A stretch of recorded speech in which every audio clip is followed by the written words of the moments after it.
অনেক বছর আগের কথা। এক গভীর বনে ছিল এক চতুর ও সুযোগ সন্ধানী ছাগল। তার নাম রঘু।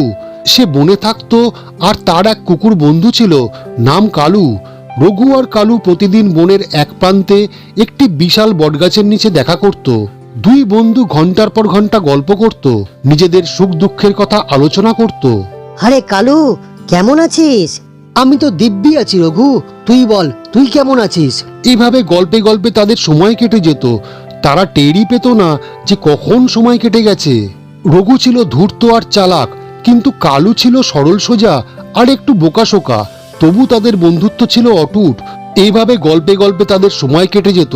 তারা টেরই পেত না কখন সময় কেটে গেছে, আর এইভাবেই তাদের দিন কেটে যেত। একদিন এক ইঁদুর, যার নাম ছিল চিন্টু, সে রঘুর কাছে এসে বলল, আরে রঘু, জানিস বনের ওপারে একটা বাগানে মিষ্টি মিষ্টি আম পেকে ঝুলছে। এত রসালো আম, দেখলে তোর মুখে জল চলে আসবে।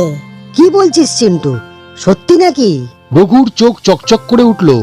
মিষ্টি আমের কথা শুনে তার মন উড়ু হয়ে গেল। সে তৎক্ষণাৎ ওই আম খাওয়ার পরিকল্পনা করতে লাগলো। কিন্তু সমস্যা হলো, বাগানে পৌঁছাতে হলে বনের মাঝখান দিয়ে একটি পাহাড়ি পথ পার হতে হবে, যেখানে অনেক ঝোপঝাড় আর খাড়া পাথর। রঘুর পক্ষে সেখানে যাওয়া কঠিন ছিল। উফ, এ তো ঝামেলার পথ। আমি তো এমন পথে হাঁটতে পারবো না, কিন্তু আম তো আমায় খেতেই হবে। হঠাৎ তার মাথায় এলো তার বন্ধু কালুর কথা। আরে কালু তো শক্তিশালী কুকুর, ওর সঙ্গে গেলে পাহাড়ি পথ পার হওয়া তো অনেক সহজ হবে।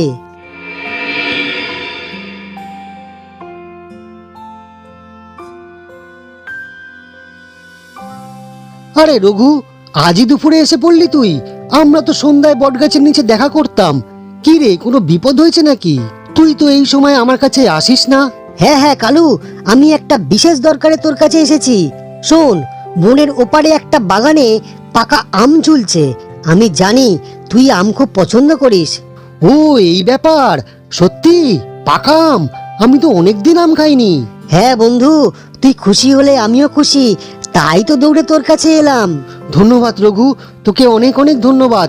আমি এখনই বাগানের দিকে যাচ্ছি, চল তুইও আমার সঙ্গে আয়।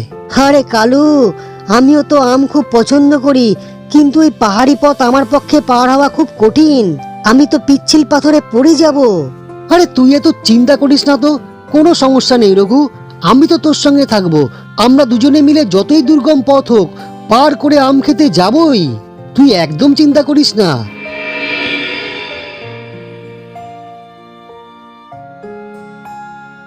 বাহ কালু, তুই কি সহজভাবে পথ পার হচ্ছিস রে। হ্যাঁ বন্ধু, শরীরে জোর থাকলে তো কাজে লাগানো উচিত, তাই না? কিছুক্ষণের মধ্যে তারা বাগানে পৌঁছে গেল। সত্যি আমগুলো ছিল রসালো আর মিষ্টি। দুজনে আম খাওয়ার পরিকল্পনা করছিল। এদিকে এদিকে বাগানের কাছে চিন্টু ইঁদুর লুকিয়ে তাদের দেখছিল। চিন্টু ছিল দুষ্টু আর একটু লোভী ইঁদুর। সে ভাবলো, এই আমগুলো সব আমিই খাবো, কিন্তু এই ছাগল আর কুকুরকে আমি একটাও আম খেতে দেব না, বা এদের সঙ্গে আমি আম ভাগাভাগিও করব না। আমাকে একটা কৌশল করতেই হবে। রঘুর পেট ভরে গেলে সে খুশিতে চিৎকার করতে লাগলো। ওহো, কি মজার আম, আমার পেট ভরে গেছে। আরে রঘু চুপ কর, এত জোরে চিৎকার করিস না, আমার পেট এখনো ভরেনি, একটু অপেক্ষা কর। আরে কালু, আমার পেট তো ভরে গেছে, এখন আমি চিৎকার না করে থাকতে পারছি না। রঘুর চিৎকার শুনে চিন্টু ইঁদুর মনে মনে হাসলো।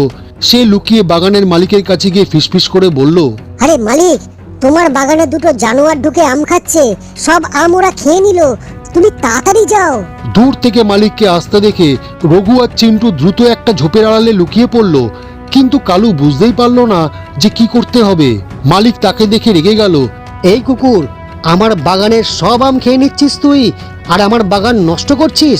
দাঁড়া, তোকে আমি শিক্ষা দিচ্ছি। কালু অবস্থা বেগতিক দেখে পালিয়ে গেল। কিন্তু বাগানের মালিক কালুকে লক্ষ্য করে এমন ঢিল ছুড়ল যে ঢিলের আঘাতে কালু খুব ব্যথা পেল।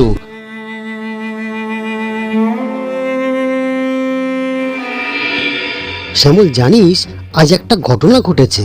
একটা কালো কুকুর আমার বাগানে ঢুকে চুরি করে আম খাচ্ছিল। ভাগ্যিস আমাকে ওই ইঁদুরটা খবর দিল।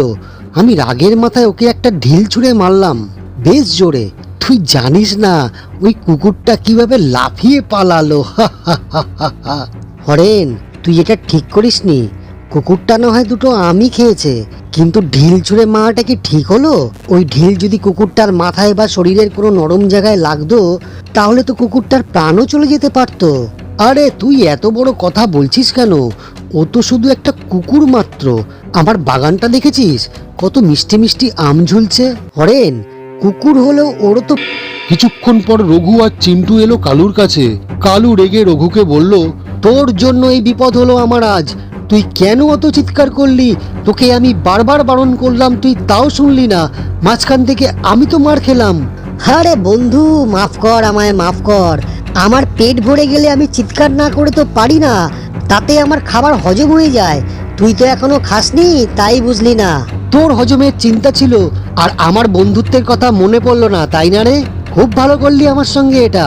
আরে কালু, রঘু ঠিকই বলেছে, আমিও তো আম খেয়েছি, কিন্তু আমি তো লুকিয়ে পড়েছিলাম।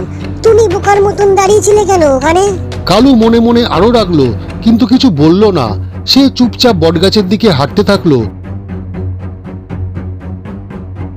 রঘু আর চিন্টু তার সঙ্গে গেল।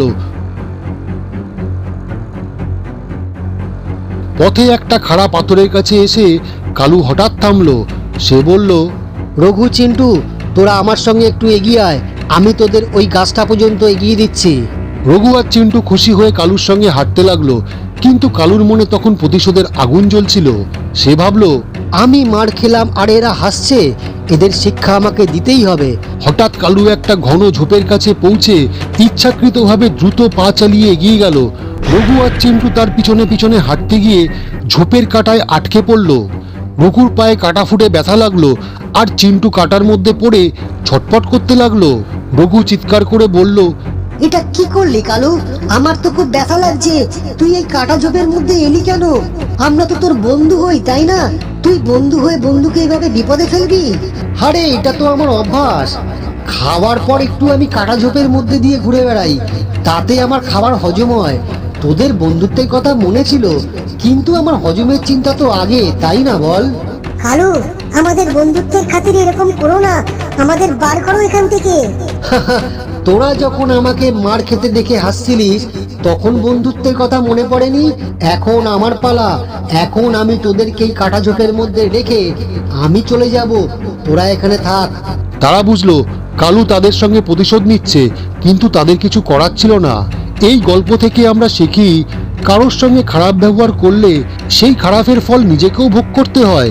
বন্ধুত্বের নামে স্বার্থপরতা করলে শেষে নিজেরই ক্ষতি হয়।